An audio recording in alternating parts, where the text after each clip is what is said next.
Hello cuties, आप सभी लोगों का स्वागत है मूवीज़ पनघट में। आज हम बात करने वाले हैं she and the perfect husband के एपिसोड 31 की। एपिसोड की स्टार्टिंग होती है वूफी जुनूई पे काफ़ी ज़्यादा चिल्ला रही होती है कि तुम अपने आप को समझ के आ रहे हो, इतनी मुश्किल से हम तुम्हारे लिए केस लेके आए हैं और तुम अपनी अपनी चलाए जा रहे हो। जुनूई भी उसको समझा देता है कि वो एक्ट्रेस जिस विटनेस की बात कर रही है वो आदमी तो खुद बहुत बेकार है, उसके ऊपर बहुत सारे सेक्सुअल हैरेसमेंट के केस चल रहे हैं, उसको तो हम विटनेस बना भी नहीं सकते हैं। फिर दिखाते हैं कॉन्फ्रेंस रूम में टैंग हुई एक्ट्रेस को बता रही होती है कि हमें ये केस बाहर ही सॉल्व करना पड़ेगा क्योंकि दूसरी साइड वाले लोगों के पास कुछ ऐसे एविडेंस हैं जो अगर वो कोर्ट में दिखा दें तो उस चक्कर में तुम ही फंस जाओगी। बट एक्ट्रेस बिल्कुल नहीं मान रही थी, वो कह रही थी कि नहीं, मुझे तो कंपनसेशन चाहिए और उन लोगों को पब्लिकली माफ़ी मांगनी ही पड़ेगी, मैं तो इस केस को कोर्ट में लेके ही जाऊंगी।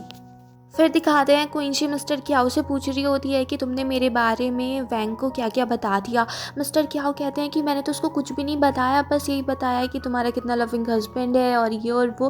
क्वींशी उसकी बात सुनने के बाद बोलती है कि तुम्हें तो अगर कोई टॉर्चर करने के लिए भी खड़ा कर देना उस सब की भी ज़रूरत नहीं, क्योंकि तुम्हारा मुँह तो ऐसे ही खुल जाता है।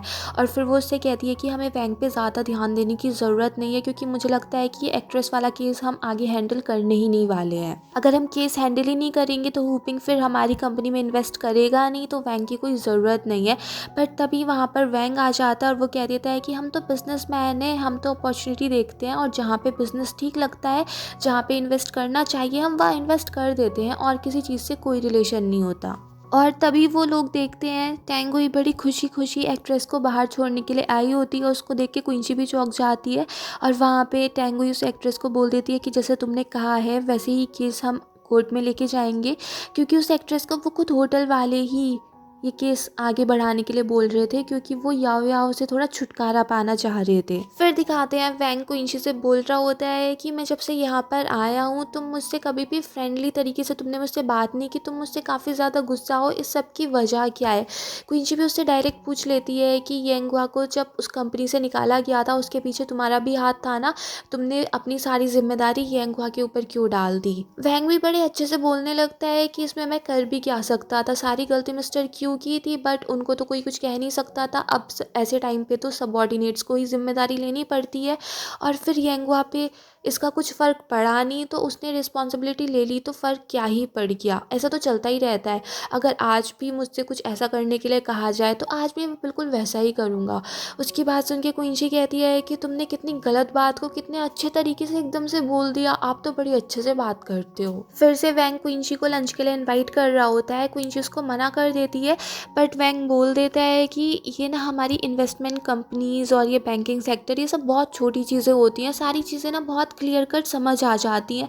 जैसे कि मुझे अभी पता चला कि तुमने कितना बड़ा झूठ बोल रखा है, अभी तुमने इतना बड़ा झूठ अपनी सेल्फ स्टीम को बढ़ाने के लिए या क्या करने के लिए बोला है, मुझे बस इन्हीं क्वेश्चन का आंसर समझ में नहीं आ रहा। क्या मैं ये सारी बातें टेंगुई से जाके पूछूं?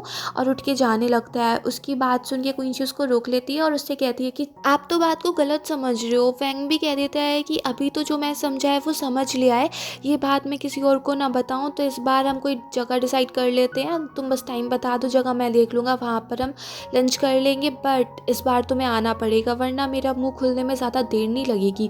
फिर दिखाते हैं वूफी और जुनूई भी लंच कर रहे होते हैं और जुनूई वूफी से बोल देता है कि मुझे लगता है कि मुझे इस केस को छोड़ देना चाहिए। उसकी बात सुन के वूफी उससे काफ़ी गुस्सा करने लगती है कि मेरे डैड और मैंने इतनी मुश्किल से इतना अच्छा क्लाइंट तुम्हें पकड़ाया है और जब अब सब कुछ सॉल्व होने वाला है, ये केस हम जीत ही जाएंगे, तो तुम्हें प्रॉब्लम क्या आ रही है। और मैंने तो तुम्हें एक इंटेलिजेंट इंसान समझा था, पर तुम तो इतने बेवकूफ़ निकल रहे हो।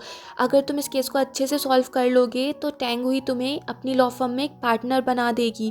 जुनूई भी ये बात सुन के शॉक्ड हो जाता है और वो पूछता है कि ये कब हुआ। फिर दूसरी साइड दिखाते हैं टैंग हुई क्वींची को बता रही होती है कि वूफी की फैमिली ये डिमांड कर रही है कि जुनूई के साथ ये किया जाए, उसको एक पार्टनर बना दिया जाए।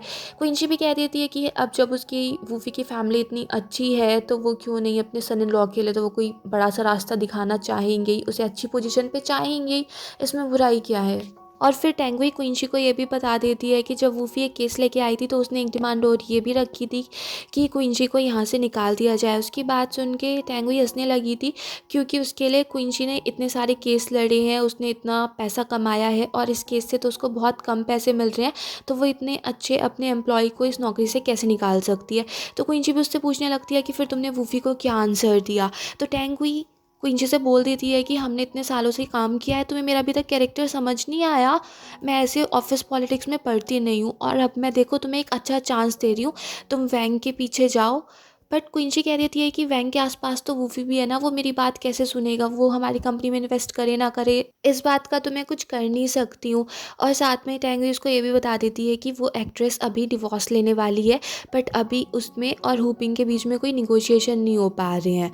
और फिर वो क्विंची से बोल देती है कि देखिए मैंने तुम्हें एक चांस दे दिया है, अब तुम अब भी चाहती हो कि वैंग के आसपास में किसी और को भेजूं। बट क्विंची कह देती है कि ठीक है, मैं ही उसको हैंडल कर लूँगी। फिर दिखाते हैं यांगवा तैयार हो रहा होता है कोर्ट में जाने के लिए। क्विंची उसको समझा रही थी कि तुम फर्स्ट टाइम कोर्ट में जा रहे हो और नर्वस बिल्कुल भी मत होना, जो बोलना है सब कुछ ठीक ठीक बोल देना और सारी बातें तो लीडाई वहाँ पर संभाल ही लेगी। फिर दिखाते हैं उसी कोर्ट में दो ट्रायल चल रहे होते हैं। एक साइड तो मिस्टर क्यू वाला चल रहा था और दूसरी साइड याओ याओ वाला चल रहा था। यांगवा कोर्ट में अपना स्टेटमेंट दे देता है और दूसरी साइड दिखाते हैं याओ याओ की कंपनी ने ही, उसके होटल वालों ने ही उसको धोखा दे दिया था। उसके पास जो वीडियो भी थी जिससे ये प्रूव हो रहा था कि वो इनोसेंट है, वो वीडियो भी गायब हो चुकी थी, जिस वजह से याओ याओ के खिलाफ काफ़ी सारे विटनेस भी खड़े कर दिए थे जो कोर्ट में झूठी गवाही दे देते हैं। फिर दिखाते हैं यांगवा ने जब अपना स्टेटमेंट दे दिया था, उसके बाद मिस्टर क्यू को कोर्ट से लेके जाया जा रहा होता है और यांगवा लीडाई से बोल देता है कि ये तो मेरी ड्यूटी थी, ये सब कुछ मुझे करना ही था। फिर दिखाते हैं याओ याओ ऐसे ही चुपचाप बैठी हुई थी, तभी वहाँ पर जुनुई उसके लिए कॉफ़ी ला के रख देता है। बट याओ याओ वहाँ से जाने ही वाली थी कि जुनुई उससे बोल देता है कि अभी बाहर बहुत मीडिया खड़ी हुई है, तुम ऐसे जा नहीं पाओगी, तो थोड़ी देर यहीं पर वेट कर लो। फिर दिखाते हैं याओ याओ अपनी बेटी से बात करती है और लीडाई जब वहाँ से जा रही थी वो देख लेती है कि अच्छा दूसरा केस भी इसी कोर्ट में चल रहा था और वो देखती है कि बाहर कितनी सारी मीडिया खड़ी हुई है।